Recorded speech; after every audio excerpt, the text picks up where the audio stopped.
হয়ে আসছে, সেটা হচ্ছে চাকরিতে প্রবেশের বয়স। দর্শক, আপনারা দেখছেন যে চাকরিতে আবেদনের বয়সসীমা 35-এর যে আন্দোলন, সেই আন্দোলন থেকে আপনাদের সরাসরি সংগ্রাম প্রতিদিনের লাইভ থেকে দেখানোর চেষ্টা করছি। আমরা এখন দেখব যে তারা কি বলছেন এবং তাদের যে দাবি, সেই দাবিগুলো কি কি আছে এবং তারা আন্দোলন করছেন সেই বিষয়কে আমরা জানার চেষ্টা করছি। যে যেখান থেকে দেখছেন সংগ্রাম প্রতিদিনের লাইভ বেশি বেশি করে শেয়ার করবেন, শেয়ার করে সবাইকে দেখার সুযোগ করে দেবেন। ইমতিয়াজ ভাই আছে, যারা এই আন্দোলনটার সূচনা করেছিলেন। তারা নানান সময়ে পুলিশ কর্তৃক স্বৈরাচারী হাসিনার বিরুদ্ধে আন্দোলন করতে গিয়ে নির্যাতনের শিকার হয়েছেন, জেল জুলুমের শিকার হয়েছেন। সুতরাং সেই স্বৈরাচারী সরকারের বিরুদ্ধে আন্দোলনে, যে স্বৈরাচারের পতনের মাধ্যমে আমরা একটা বৈষম্য বিরোধী সরকার প্রতিষ্ঠা করলাম, সেই সরকারের কাছে আমাদের ন্যূনতম আশা আকাঙ্ক্ষা ছিল যে চাকরিতে প্রবেশের বয়সসীমা 35। এটা চাইতে হবে না, এটা আমাদের অধিকার। কিন্তু আমরা পরবর্তীতে দেখেছি বর্তমান বৈষম্য বিরোধী ছাত্র জনতার যে সরকার, সেই সরকারের ভেতরে কিছু স্বার্থান্বেষী মহল, কিছু কায়েমি স্বার্থবাদী মহল, তারা সরকারকে প্রভাবিত করে 35 বাস্তবায়ন না করে 32 বাস্তবায়ন করেছে। আমরা সরকারের কাছে জানতে চাই 32 কেন দেওয়া হলো, 32 কাদের জন্য দেওয়া হলো, 32 যাদের জন্য দেওয়া হয়েছে, 32-এর দাবিতে এই দেশে কোনো আন্দোলন হয়েছে কিনা, 32 করলে কি উপকার হবে রাষ্ট্রের, 35 করলে কি ক্ষতি হবে রাষ্ট্রের, সেই জবাব আমরা রাষ্ট্রের কাছে জানতে চাই। আমরা আরো জানতে চাই, মাননীয় প্রধান উপদেষ্টা ডেইলি স্টারের সাথে সাক্ষাৎকারের সময় বলেছেন যে ছাত্রদের সাথে আলোচনা করে ওনারা 32 দিয়েছেন। আমরা জানতে চাই, যে ছাত্রদের সাথে আলোচনা করা হয়েছে সেই ছাত্র কারা, সেই ছাত্র আন্দোলনকারী কোন ছাত্র কিনা। আমাদের আন্দোলনের ফলাফল হিসেবে, আমাদের আন্দোলনের দুর্বার আন্দোলনের ফলাফল হিসেবে 30 সেপ্টেম্বরের পরে বর্তমান সরকার জনপ্রশাসন সংস্কার কমিটি গঠন করতে বাধ্য হয়েছে। সেই সরকারের কমিটি গঠিত কমিশন পুরুষের ক্ষেত্রে 35 এবং নারীদের ক্ষেত্রে 37। পুরুষের ক্ষেত্রে 35, পুরুষের ক্ষেত্রে 35 এবং নারীদের ক্ষেত্রে 37 বাস্তবায়নের জন্য সুপারিশ করেছে। ক্ষেত্র বিশেষে আমাদের দাবি ছিল উন্মুক্ত। সুতরাং আমরা জানতে চাই, সরকারের গঠিত কমিশনের সুপারিশ সরকার কেন মানল না? আজকে 32 প্রজ্ঞাপন কাদের জন্য দেওয়া হলো, এটা আমরা সরকারের কাছে জবাব চাই। ধন্যবাদ। ধন্যবাদ, ধন্যবাদ তানভীর ভাইকে।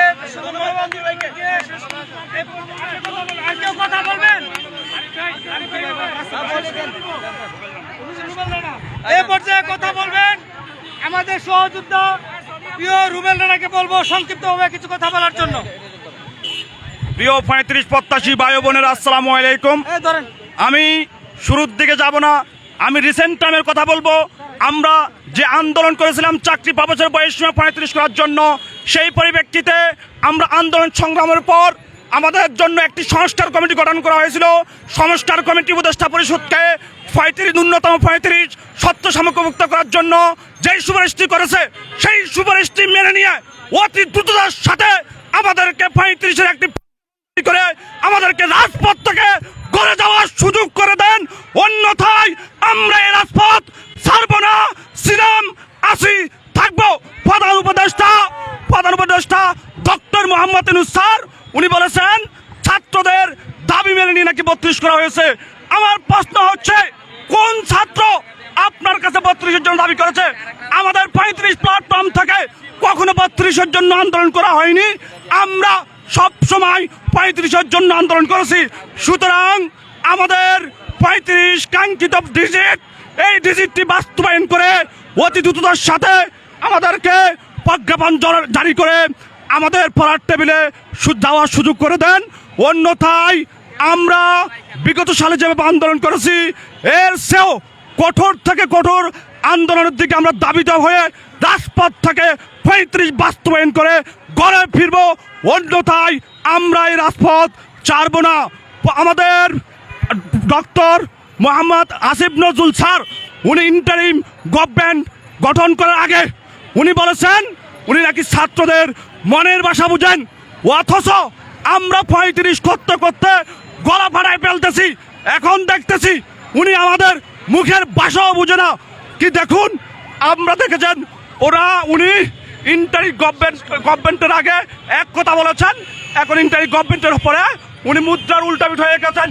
সুতরাং আমাদের যেই কাঙ্ক্ষিত ডিজিট 35 এই 35কে ঝুলিয়ে না রেখে আমাদের যৌক্তিক দাবি, আমাদের প্রাপ্য দাবি আন্তর্জাতিক স্ট্যান্ডার্ড অনুযায়ী চাকরি পাওয়ার বয়স সীমা করে বাস্তবায়ন করে আমাদেরকে ঘরে ফিরে যাওয়ার সুযোগ করে দেন। আপনারা হয়তো পর্যালোচনা করেছেন চাকরি পাওয়ার বয়স সীমা 35 করলে বেকারত্ব বাড়বে। আমার প্রশ্ন হচ্ছে 1991 সাল থেকে 2024 সাল অব্দি চাকরি পাওয়ার বয়স সীমা 30 বিদ্যমান ছিল, তাহলে 30 থাকার সত্ত্বেও কেন দেশের 26 লক্ষ বেকারত্ব হয়েছে? আমি প্রশ্ন করতে চাই যে সকল সচিব, সিনিয়র সচিব আমলারা যারা বলেছেন চাকরি পাওয়ার বয়স 35 করলে দেশে বেকারত্ব হার বাড়বে, তাহলে 1991 সাল থেকে 2024 সাল পর্যন্ত 30 থাকার সত্ত্বেও কেন 26 লক্ষ বেকারত্ব বেড়েছে? আমরা কি এই 26 লক্ষ বেকারত্বের চাকরি চেয়েছি? আমরা কি 26 লক্ষ বেকারত্বের ভাতা চেয়েছি? নাকি আমরা এই 26 লক্ষ বেকারের কর্মসংস্থান চেয়েছি? আমরা চেয়েছি চাকরিতে প্রবেশের বয়স 35 করে দিয়ে আমাদেরকে চাকরি পরীক্ষার প্রস্তুতিতে, চাকরি পরীক্ষার প্রতিযোগিতাতে অংশগ্রহণ করার জন্য, চাকরি পাওয়ার বয়স 35 করার জন্য। এটা কোনো বিশাল কোনো সিদ্ধান্ত নয়, রাষ্ট্রের কোনো অর্থনৈতিক, সামাজিক, রাজনৈতিক কোনো ক্ষতিকর প্রভাব এই 35 বয়স সীমা করলে হবে না। সুতরাং আমাদের চাকরি পাওয়ার বয়স সীমা 35 করে দিয়ে আমাদের দায় বাস্তবায়ন করে আমাদের রাজপথ থেকে যাওয়ার সুযোগ করে দেন। ধন্যবাদ সবাইকে। 35-এর জয় হোক।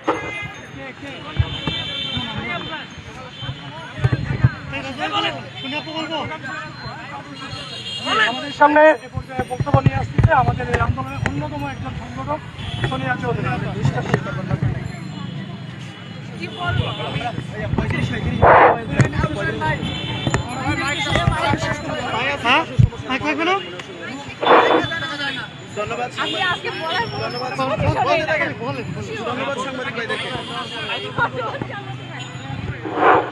বলবো আমি বুঝতে পারছি না। যতটুকু পারেন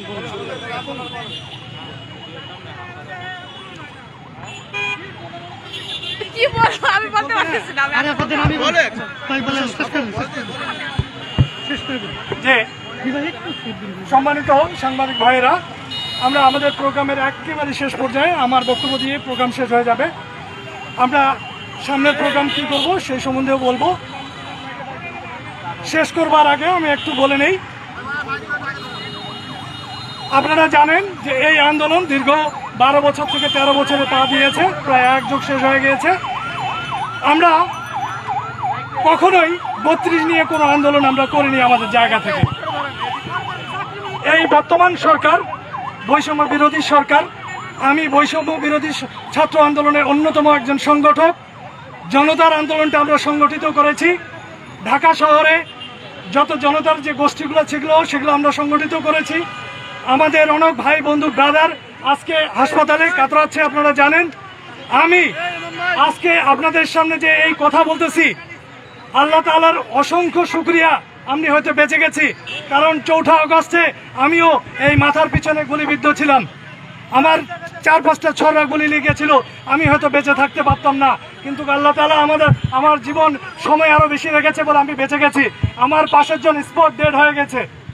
তো যাই হোক, এই বৈষম্য বিরোধী সরকার শুধু কোনো নির্দিষ্ট ছাত্র গোষ্ঠীর সরকার নয়। এখানে আপামর বাংলাদেশের জনতা এখানে সংগঠিত করেছিল। তারা চেয়েছিল 15 বছর ধরে যে ফ্যাসিস্ট সরকার আমাদের বুকের উপরে চাপিয়ে ধরেছিল, তারা সবাই এই সরকারকে এখান থেকে উৎখাত করেছে। কেউ যদি এককভাবে ক্রেডিট নিতে চায় তাহলে আমরা মনে করব তারা এখনো রাজনৈতিক জায়গায় শিশু। আমরা বলতে চাই এই 35 আন্দোলনের যারা নেতা কর্মী তারা 12 বছর ধরে এই রাস্তায় ছিল, তারা আমার সঙ্গে এই রাস্তায় আন্দোলন করেছিল এই স্বৈরাচারের বিরুদ্ধে। আমি হলফ করে বলতে পারি এই আন্দোলনের, এই অভ্যুত্থানের অন্যতম যদি স্টেক হোল্ডার হতে পারে এই 35 আন্দোলনকারীরা হতে পারে। ঠিক আছে, এখানে নিজেরা কেউ যদি এই স্টেক হোল্ডার নিয়ে বাড়াবাড়ি করে, আমরা মনে করি এগুলো আসলেই বাড়াবাড়ি। আমরা যারা ছাত্র আন্দোলন, যারা জনতার আন্দোলনে ছিলেন, আমরা সবাইকে জানাতে চাই, বোঝাতে চাই যে এই আন্দোলন মোটেও নতুন না। এই আন্দোলন প্রায় 13 বছর ধরে চলতেছে। এই যে সরকার 5ই আগস্টের পরে সরকার আসলো, এই সরকারকে কে বলেছে, কে সমাধান দিয়েছে 32 দেওয়ার? আমরা কখনোই 32-এর আন্দোলন করি নাই। কার স্বার্থে, কাদের কথায় 32 করা হয়েছে? যতক্ষণ পর্যন্ত আমরা আমাদের প্রধান দাবি ন্যূনতম 35 এবং ক্ষেত্র বিশেষ উন্মুক্ত পাবো, আমাদের আন্দোলন চালিয়ে যাব, চলতেই থাকবে। আমরা এই সরকারকে বলতে চাই, এই তরুণ যুবক যারা এই 35 আন্দোলনে 12 বছর ধরে ছিল, তাদেরকে অবজ্ঞা করে কিভাবে আপনি সরকার গঠন করলেন? আমরা তো মনে করে এই 35 আন্দোলন থেকেই 10 জন উপদেষ্টা আরো বাড়তি ভাবে নেওয়া উচিত, কারণ এরাই এই আন্দোলনের সংগঠিত করে আসছে। এরা 2013-14 সালে আন্দোলনে ছিল, 2018 সালে কোটা আন্দোলনে ছিল এবং এই বৈষম্য বিরোধী ছাত্র আন্দোলনে ছিল। তাই এই সরকারকে আমরা জানাতে চাই যে এই মুহিত স্যারের কমিশন, এই কমিশন আমরা করি নাই, এই কমিশন আপনারাই করেছেন। আপনারা নিজেরাই বলেছেন যে আপনারা বয়সে কম উপদেষ্টা হয়েছেন, বয়সে কম বুঝেন না। ঠিক আছে, যে আপনারা একটা এক্সপার্ট কমিটি দিয়েছেন, এই expert committee Muhith commission sir তারা কি করলো? তারা বহির্বিশ্বের কথা এবং বাংলাদেশের প্রেক্ষাপট অনুযায়ী চিন্তা করলো যে বাংলাদেশে ছেলেদের বেলায় 35 এবং মেয়েদের বেলায় 37 হওয়া উচিত, এবং এটাই করতে বলা হলো। যদি আপনি 35-37 করবেন না, তাহলে কেন এই কমিশন? কিসের এই নাটক, কিসের এই ড্রামা? তো আমরা চাই মুহিত স্যারের কমিশন যে সিদ্ধান্ত দিয়েছে, সেই সিদ্ধান্তটাই আপনারা প্রজ্ঞাপন বা অধ্যাদেশ আকারে দ্রুত বাস্তবায়ন করেন। আদারওয়াইজ আপনারা যদি মনে করেন আমরা 32 পায়ে সন্তুষ্ট, এই 32 পায়ে সন্তুষ্ট যারা, তাদেরকে আমরা যেমন ঘৃণা ভরে প্রত্যাখ্যান করেছি, এবং আপনারা যারা এই সিদ্ধান্ত দিয়েছেন তাদেরকেও আমরা প্রত্যাখ্যান করতেছি। আজকে আমাদের এখানে এই আন্দোলন চলবে এবং এই আন্দোলনে সিনিয়র জুনিয়র যারা আছে সবাই আমরা এক প্ল্যাটফর্মে, এবং লাস্ট যে কমিটিগুলো ছিল সবগুলোই আমরা নবায়িত করেছি, সবাই এখানে আছে। আমরা আগামী 30শে নভেম্বর এই 7 দিন সরকারকে সময় দিতে চাই। সরকার বুঝুক যে বাংলাদেশের এই 35 আন্দোলনের সঙ্গে